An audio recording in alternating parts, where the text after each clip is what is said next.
नमस्कार, आप देख रहे हैं प्राइम टीवी और मैं हूं आपके साथ नंदिनी यादव। बुलेटिन की शुरुआत करते हैं कुछ बड़ी खबरों के साथ। रमेश बेदूड़ी के संसद में आपत्तिजनक बयान से देश के सियासी गलियारों में बवाल मचा हुआ है। विपक्ष की तरफ से उनके दिए गए बयानों को लेकर सरकार की खूब निंदा की जा रही है।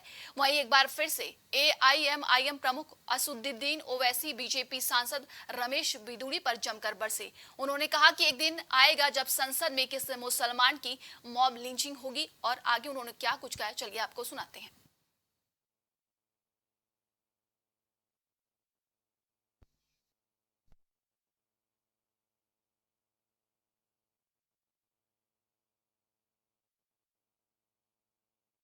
और फिर हम देखते हैं कि भारत की पार्लियामेंट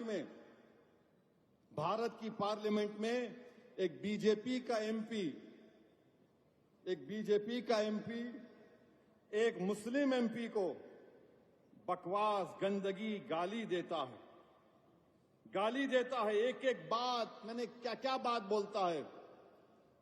लोग कह रहे हैं नहीं पार्लियामेंट में नहीं बोलना चाहिए था। अच्छा, पार्लियामेंट में नहीं बोलना चाहिए था? बोले कि नहीं, उसकी जबान खराब थी। अच्छा, जबान खराब थी? अरे ये तो आवाम का नुमाइंदा है ना, तुमने इसको वोट डाला। जब आवाम इतने लोगों को मार रही है, जुनैद नसीर को जला रही है, नूह में घरों को 300 साढ़े 300 घरों को बगैर कानून के ड्यू प्रोसेस को फॉलो किए घरों को तोड़ दिए, धर्म संसद में गालियां दी जाती हैं मुसलमानों को, रेप की धमकियां दी जाती हैं, तो ये तो तुम्हारा नुमाइंदा है। उसने गालियां दी, अच्छी जबान इस्तेमाल नहीं की। उस बीजेपी के एमपी ने, अरे वो तो गोडसे की बात कर रहा था, वो नाकाबिल कबूल है। हम तो रोज सुन रहे हैं ना इनको गाली। मैं जानता हूं, मेरी उम्र 8-9 साल या 10 साल की थी। हमारा घर हैदरगुड़े में था, पुराना घर। वहां पर हर कोई आरएसएस के लोग, जब कोई जुलूस होता तो हमारे घर के पास आकर पुकारते, सलाहुद्दीन ओवैसी कब्रिस्तान या पाकिस्तान। मैं और अकबर, हमारे एक ताया वहीद भाई जो बड़े ताकतवर थे, उनके साथ बैठते थे। वहीद भाई लकड़ी लेके भागते, ये 25-30 फीट छोड़ के भागते। मैं सुना हूं मेरे कानों से, आज मेरा बेटा सुन रहा है ये।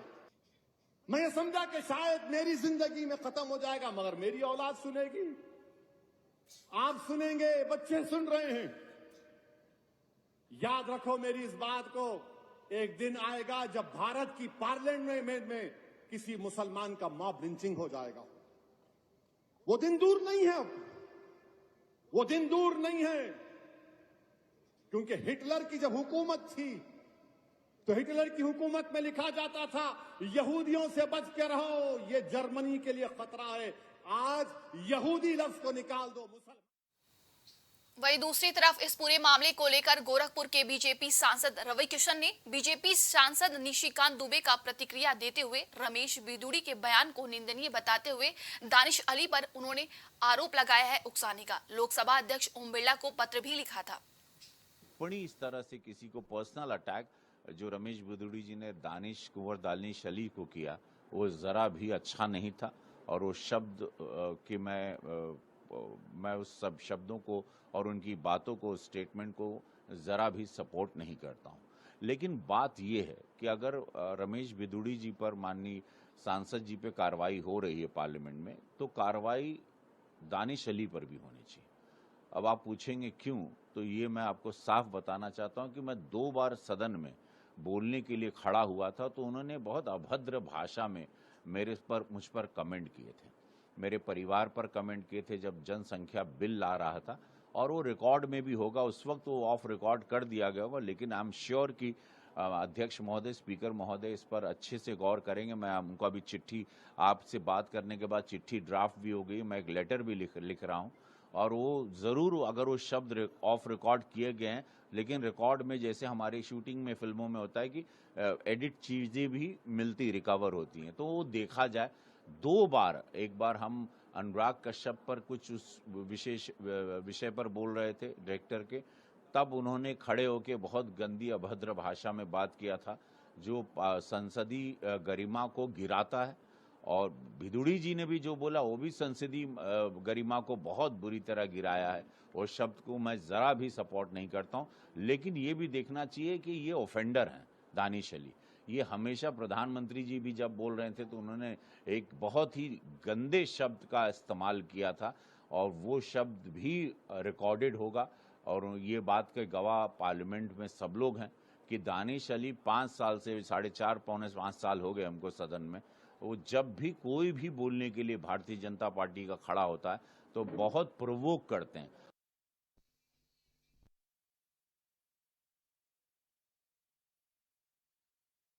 सहयोगी विभांशु जुड़ चुके हैं। विभांशु, देखिए जिस तरीके से रमेश बिदुड़ी के बयान को लेकर देश में बवाल मचा हुआ है, इसी के साथ ओवैसी ने यह भी बयान दे दिया कि वो दिन ज्यादा दूर नहीं है जब संसद में मुसलमानों की मॉब लिंचिंग होगी।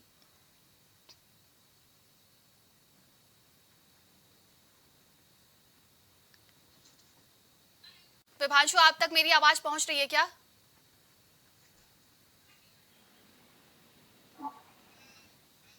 तो दोबारा कोशिश करेंगे। बता दें कि विदुड़ी पर जमकर ओवैसी ने अपना बयान दिया है। उन्होंने कहा कि संसद में मुसलमान की मॉब लिंचिंग होगी, वो दिन ज्यादा दूर नहीं है। और इसी पर रवि किशन ने दानिश अली को लेकर एक लेटर भी लिखा था।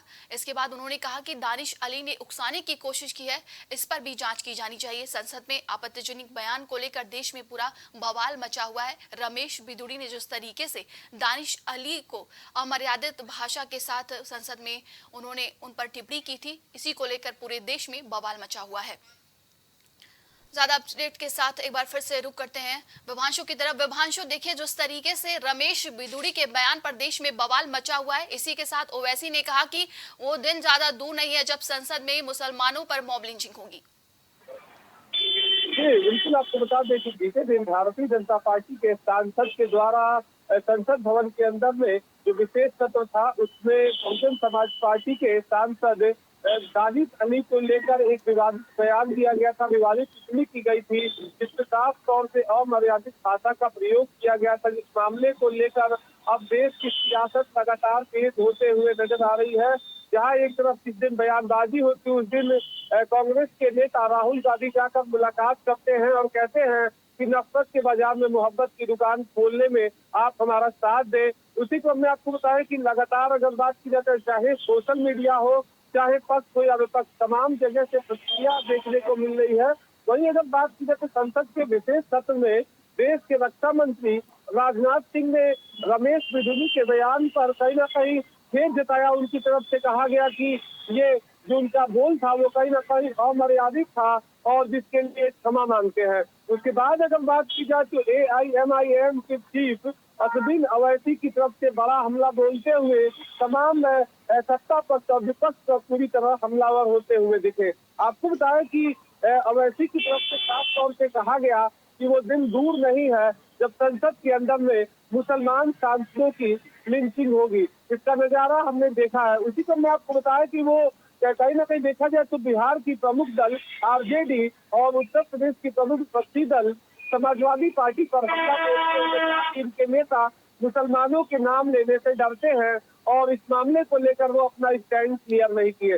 साथ ही उन्होंने एक विशेष तरीके से कांग्रेस के नेता राहुल गांधी पर हमला बोलते हुए कहा कि वायनाड नहीं वो हैदराबाद से चुनाव लड़े, इसकी मैं चुनौती देता हूँ। और साथ ही साथ अगर बात की जाए तो इन तमाम बयानबाजियों के बीच से गोरखपुर के सांसद रवि किशन का एक बयान आया है जिसमें उनकी तरफ से कहा गया है कि रमेश बिदुड़ी के बयान कहीं ना कहीं अमर्यादित है और ऐसे भाषा का प्रयोग नहीं करना चाहिए। बिल्कुल विभांशु, देखिए बीजेपी की तरफ से यही बार बार कहा जा रहा है कि जितना आरोपी अगर रमेश बिदुड़ी है उतना ही आरोपी दानिश अली है और लगातार वो उकसाने का काम कर रहे थे। बीजेपी की तरफ से लगातार यही बयान दिया जा रहा है। बिल्कुल, अगर बात की जाए तो रवि किशन ने एक पत्र लिखकर कहीं ना कहीं दानिश अली से इस बात को लेकर खत्म करने की एक पत्र लिखा है। उसी क्रम में अगर बात की जाए तो रवि किशन अपने बयान में साफ तौर से कहते हुए नजर आ रहे हैं कि दानिश अली की तरफ से कहीं ना कहीं उकसाया गया, जिसकी वजह से रमेश बिदुड़ी इस तरह का बयान दिए। साथ ही उनका कहना है कि इसको लेकर सियासत बंद होना चाहिए। वही अगर बात की जाए तो दानिश अली साफ तौर से जब ये पूरा मामला होता है उसके बाद से जब भी वो मीडिया के अंदर में तमाम बयान दे रहे हैं उसमें साफ तौर से इस बात को कहते हुए नजर आ रहे हैं कि लोकसभा के अंदर में सभापति ओम बिरला गार्जियन है और गार्जियन से मैं अपेक्षा करता हूं कि एक कार्रवाई की जाएगी। वही अगर बात की जाए तो आपने देखा कि बहुजन समाज पार्टी की राष्ट्रीय अध्यक्षा ने एक प्रेस वार्ता करते हुए और साथ ही साथ ट्विटर यानी कि एक्स पर ट्वीट करते हुए कहा था कि जो भारतीय जनता पार्टी के सांसद हैं रमेश बिदुरी, उनकी सदस्यता खत्म कर देनी चाहिए आजीवन काल के लिए और संसद के सदस्य के तौर पर ऐसे लोगों को चुना जाना कहीं ना कहीं संसद की गरिमा के साथ ठेस है। तो अब देखने वाली बात ये होगी कि जहां भारतीय जनता पार्टी के नेता दानिश अली को उकसाने का आरोप लगा रहे हैं कि उनकी तरफ से बीजेपी के सांसद को उकसाया गया था, जिसके बाद से इस तरह के भाषा का प्रयोग उनके द्वारा किया गया। ये सियासत कहाँ चलती है और क्या लोकसभा चुनाव में ये सियासी मुद्दा बनता है, वो वक्त बताएगा। मगर निश्चित तौर से रमेश बिदुरी के इस बयान के बाद से देश की सियासत गर्म है। जी, तमाम जानकारी के लिए बहुत बहुत धन्यवाद आपका।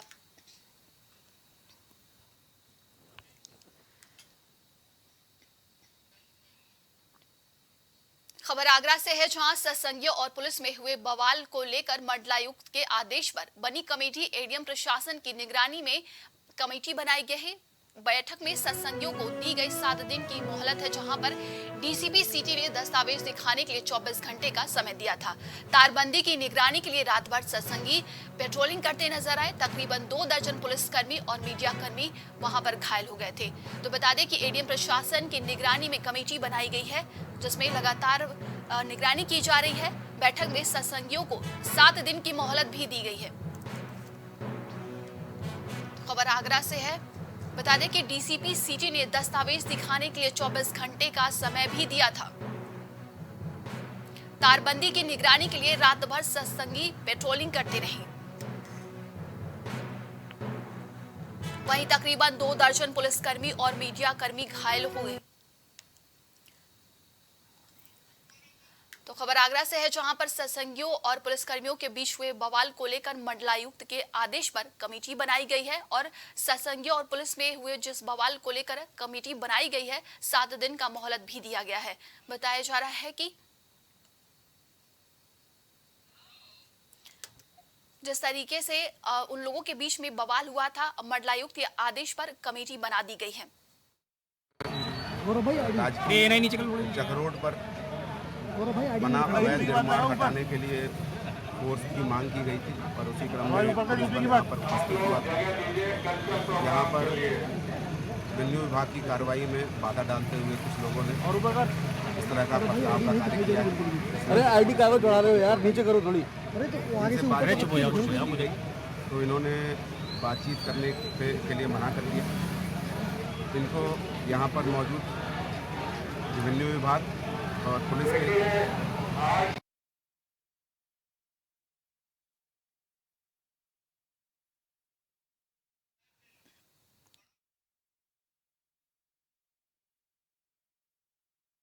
ज्यादा जानकारी के साथ संवाददाता जिशान जुड़ चुके हैं। जिशान, राधा स्वामी और सत्संगी में और पुलिस में जो जिस तरीके से टकराव हुआ था, अब बताया जा रहा है कि कमेटी बना दी गई है और जांच की जा रही है। क्या कुछ अधिक जानकारी है?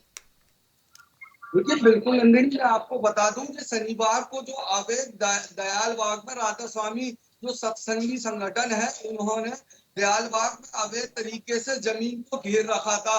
वही दयाल बाग ग्रामीण वासियों की शिकायत पर जिला प्रशासन की ओर से अवैध कब्जा जो मुक्त कराने के लिए प्रशासन गया था, वहां पर अवैध कब्जा मुक्त कराया गया। उसके बाद से जो सत्संगी है, सत्संगियों ने दोबारा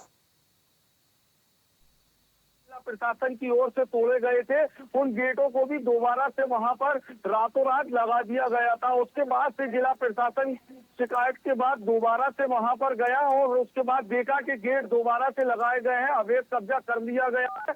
प्रशासन ने दोबारा से कार्रवाई की और कार्रवाई के बाद से जो सत्संगी है, उन्होंने पुलिस प्रशासन के ऊपर हमला कर दिया, जिसमें तकरीबन 1.5 दर्जन पुलिसकर्मी घायल हो गए, जिसमें तमाम मीडिया कर्मी भी घायल होने की जानकारी मिली थी। जिसके बाद से जो डीसीपी सिटी है, डीसीपी सिटी ने एक बैठक की। बैठक में उन्होंने जो सत्संगी है उनके लोगों को भी बैठाया था और उनके साथ बैठक में उन्होंने 24 घंटे का अल्टीमेटम दिया है दस्तावेज दिखाने का। उसके बाद से जो सत्संगी है वो भी तकरीबन बड़ी संख्या में वहां पर घायल हुए थे और उन्होंने जो घायल थे, अपने जो बच्चे थे और महिलाएं थी, उनके पोस्ट देश के प्रधानमंत्री नरेंद्र मोदी और मुख्यमंत्री योगी आदित्यनाथ को ट्विटर के जरिए और शिकायत के जरिए शिकायत की है। उन्होंने रात में ही ये शिकायत की गई थी, जिनका जिला अस्पताल में उपचार भी किया गया था। हालांकि ऑफिशियली उपचार नहीं हुआ, मेडिकल नहीं हुआ उनका, लेकिन उनका उपचार जिला अस्पताल में किया गया। वहीं जो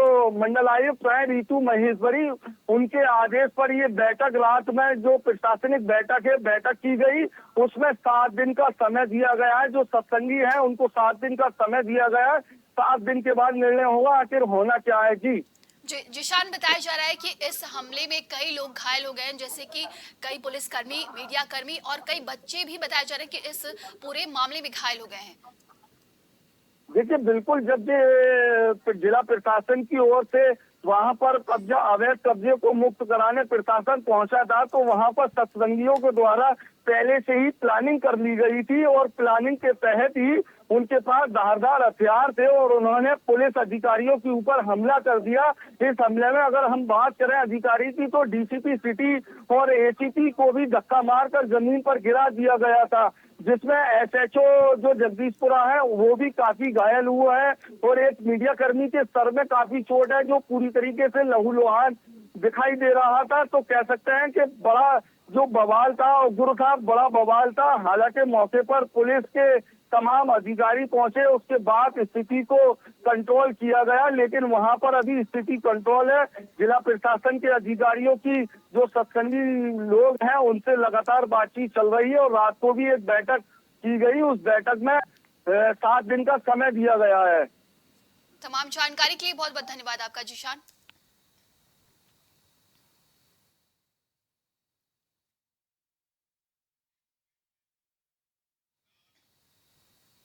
बलरामपुर में सुभाषपा अध्यक्ष ओपी राजभर ने भाजपा सांसद रमेश बिदुड़ी को लेकर बड़ा बयान दिया है। उन्होंने कहा है कि संसद में दिए बयान के लिए बिदुड़ी को फांसी दे तो नहीं सकते। इसके साथ ही उन्होंने आरक्षण को लेकर सपा प्रमुख अखिलेश यादव पर भी जमकर निशाना साधते हुए कहा है कि सपा प्रमुख अखिलेश यादव को मुख्यमंत्री का पद विरासत में मिला है और वो एक अपरिपक्व नेता है। साथ ही उन्होंने कहा कि अखिलेश किसी के भी नहीं हो सकते हैं। का हक लूटने वाले अखिलेश 3 सितंबर 2013 को हाई कोर्ट ने आदेश दिया कि 27% आरक्षण जो पिछड़ों को लागू है उसका लाभ कुछ जातियां उठा रही हैं। उत्तर प्रदेश सरकार इसको बांट के दे। मुख्यमंत्री कौन था? अखिलेश यादव जी। बड़ी बोलते हैं, विरासत में पाए हैं। उन्हीं के पिताजी माननीय मुलायम सिंह यादव जी ने कहा है कि देश में पहला मैं नेता हूं जो अपने बेटे को मुख्यमंत्री बनाया, और जब वो मुख्यमंत्री बनने के बाद हमारा नहीं हुआ, अपने चाचा शिवपाल को मंत्री पद से हटा दिया, उसका नहीं हुआ, तो देश में किसी का नहीं हो सकता। ज्यादा जानकारी के साथ संवाददाता विवेक जुड़ चुके हैं। विवेक, देखिए, एक बार फिर से ओपी राजभर ने अखिलेश यादव पर हमला बोला है। उन्होंने कहा कि अखिलेश यादव को मुख्यमंत्री का पद विरासत में मिला है। देखिए नंदिनी, जिस प्रकार से सुभाषपा के राष्ट्रीय अध्यक्ष ने अखिलेश यादव पर हमला बोला है, तो कहीं न कहीं ये खींच देखी जा सकती है। जिस प्रकार से घोसी उपचुनाव में बड़े बड़े बयान दिए गए, बड़बोलापन सुभाषपा की तरफ से दिखाया गया, ओम प्रकाश राजभर की तरफ से दिखाया गया। घोसी उपचुनाव को लेकर लगभग जीत के प्रति आश्वस्त हो चुके थे ओम प्रकाश राजभर, लेकिन जिस तरीके से एक बड़े अंतर से सुधाकर सिंह ने दारा सिंह चौहान को हराया, उसके बाद कहीं न कहीं राजनीतिक गलियारों में ओम प्रकाश राजभर की भी चर्चा भी तेज हो चुकी थी। जिस प्रकार से लगातार वो बड़बोलापन दिखा रहे थे, तमाम बड़े बयान दे रहे थे समाजवादी पार्टी के नेताओं के प्रति। और बात की जाए तो जिस तरीके से ये हार मिली है, इस हार से कहीं न कहीं सबक लेने की जरूरत है ओम प्रकाश राजभर को। इस बार फिर बलरामपुर में मीडिया कर्मियों से बातचीत करने में उन्होंने बताया कि जिस तरीके से समाजवादी पार्टी पर लगातार हमलावर हो रहे हैं ओम प्रकाश राजभर, उन्हें साफ तौर पर अखिलेश यादव पर निशाना साधते हुए कहा कि वो एक अपरिपक्व नेता है। खुद उनके स्वर्गीय पिता मुलायम सिंह यादव ने ये बात कही थी कि किस तरीके से उन्होंने अपने बेटे को सीएम बनाया और उसके बाद से बागडोर संभालते ही उन्होंने शिवपाल यादव के पर काटने शुरू कर दिए। बात की जाए तो जिस तरीके से समाजवादी पार्टी में जो पारिवारिक कलह था उसको लेते हुए ओम प्रकाश राजभर ने एक बड़ा हमला किया है समाजवादी पार्टी के राष्ट्रीय अध्यक्ष पर। और कहीं न कहीं देखा जाए तो जब से समाजवादी पार्टी से ओम प्रकाश राजभर अलग हुए हैं, तमाम बड़े नेताओं के खिलाफ समाजवादी पार्टी के ओम प्रकाश राजभर ने बयान दिए हैं। यहाँ तक कि राम गोपाल यादव, शिवपाल यादव, अखिलेश यादव को भ्रष्टाचारी तक बता दिया। रिवर फ्रंट घोटाले की मामले की जांच की भी बात कह दी कि सरकार इसकी जांच करेगी, सभी दोषियों को जो है वो सजा मिलेगी। इसके बाद अगर बात की जाए तो जिस तरीके से लगातार सुभाषपा के जो बड़े नेता हैं ओम प्रकाश राजभर और उनके जो दोनों बेटे हैं, लगातार समाजवादी पार्टी पर हमला कर रहे हैं अपने बयानों से। और जिस तरीके से देखा जाए तो कहीं ना कहीं एक खींच नजर आती है घोसी उपचुनाव की से मिलिहार के बाद। जी विवेक, जिस तरीके से लगातार ओपी राजभर अखिलेश यादव पर हमला बोलते हैं, तो क्या वो सियासी सुर्खियों में रहना चाहते हैं क्या ऐसा बयान देकर? देखिए ये कोई नया बयान नहीं है। अखिलेश यादव पर हमला अखिलेश यादव पर जो हमला है वो ओम प्रकाश राजभर अपनी जुबान से करते रहते हैं। इसके पहले भी कई दफ़ा ऐसा हो चुका है जब वो कह चुके हैं कि अखिलेश यादव एसी रूम में बैठ के राजनीति करते हैं, वो ज़मीन पे नहीं आते हैं। और जब आजमगढ़ का जो उपचुनाव था जिसमें भारतीय जनता पार्टी के दिनेश लाल यादव फिरौआ ने जीत हासिल की थी, साफ तौर पे कहा गया था कि आजमगढ़ के चुनाव में अखिलेश यादव पहुंचे तक नहीं थे, ग्राउंड पे नहीं पहुंचे थे, क्योंकि उनकी सहयोगी दल सुभाषपा एक एक गांव में करके बाकायदा प्रचार कर रही थी। बात की जाए तो इसके बाद से दोनों के बीच जो है गामागामी तेज हुई और समाजवादी पार्टी से ओम प्रकाश राजभर ने अपने रास्ते अलग कर लिए। अपने रास्ते अलग करने के बाद लगातार उनका झुकाव सत्ता पक्ष की तरफ रहा, उत्तर प्रदेश की सरकार की तरफ रहा, भारतीय जनता पार्टी की तरफ रहा। और लगातार वो भारतीय जनता पार्टी से ज़्यादा हमलावर समाजवादी पार्टी पर रहे थे, चाहे वो प्रमोशन में आरक्षण का मुद्दा हो, चाहे वो उनके पारिवारिक कलह की बात हो, या फिर आजमगढ़ के चुनाव की बात हो, या सीटों की लेकर जो बात हो। इन तमाम मुद्दों पर ओम प्रकाश राजभर हमलावर रहे हैं समाजवादी पार्टी पर। एक बार फिर से उन्होंने समाजवादी पार्टी के राष्ट्रीय अध्यक्ष अखिलेश यादव को लेकर एक बड़ा तंज कसा है कि वो एक अपरिपक्व नेता है और जितने भी लोगों के साथ गठबंधन किया है और निचले तबके नेताओं की राजनीति को खत्म करने का काम अखिलेश यादव ने किया, ये एक बड़ा आरोप भी लगाया है। तमाम जानकारी के लिए बहुत बहुत धन्यवाद आपका।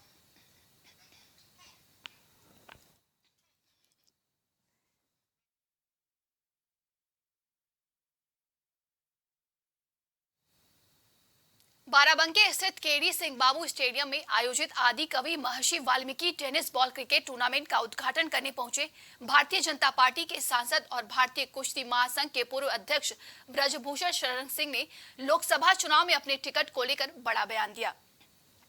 साथ ही उन्होंने आगामी लोकसभा चुनाव को लेकर उनसे सवाल किया गया तो ब्रजभूषण शरण सिंह ने कहा कि 2024 में एक बार फिर मोदी सरकार बनने जा रही है, इसे कोई रोक नहीं सकता है। इस दौरान एक पत्रकार ने पूछा कि इंटरनेट मीडिया पर चर्चा है कि आपका टिकट कट रहा है। इस पर सांसद ब्रजभूषण शरण सिंह तिलमिला गए। आगे उन्होंने क्या कुछ कहा, चलिए आपको भी सुनाते हैं। आपको टिकट मिल रहा है? कौन काट रहा है उसका नाम बताओ। ब्रजभूषण जी काटोगे आप? नहीं, सोशल मीडिया में काफी काम चल रहा है। काटोगे आप? आपका नाम नहीं उसमें। काटोगे? ब्रजभूषण जी काट लेना। आपको लेकर गुटबाजी है, आपको लेकर गुटबाजी है। अखिलेश यादव कह रहे हैं पीडीए को लेकर लगा।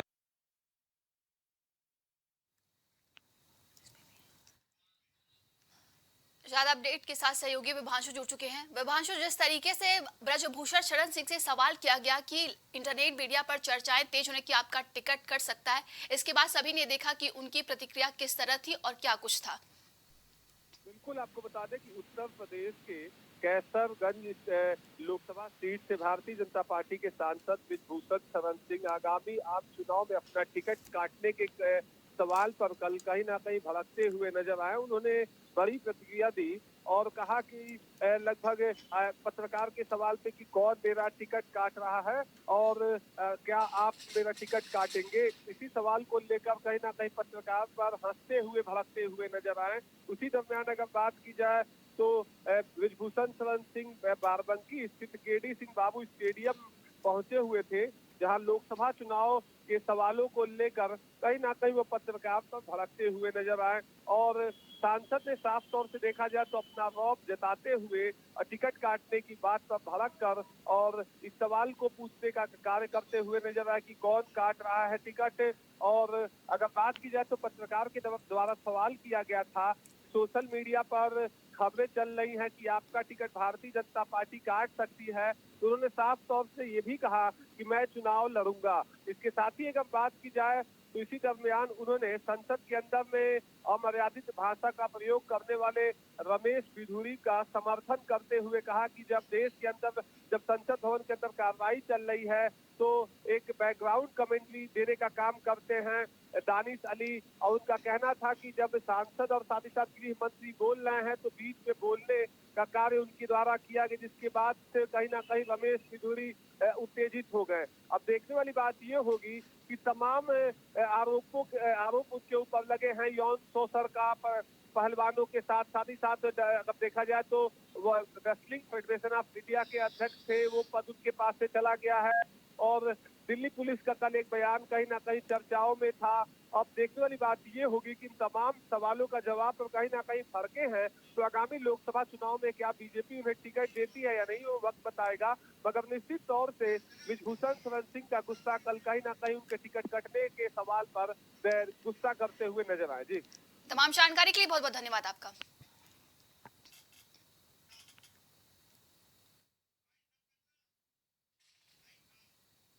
इन खबरों में बस इतना ही। देश और दुनिया की तमाम खबरों के लिए आप देखते रहिए प्राइम टीवी।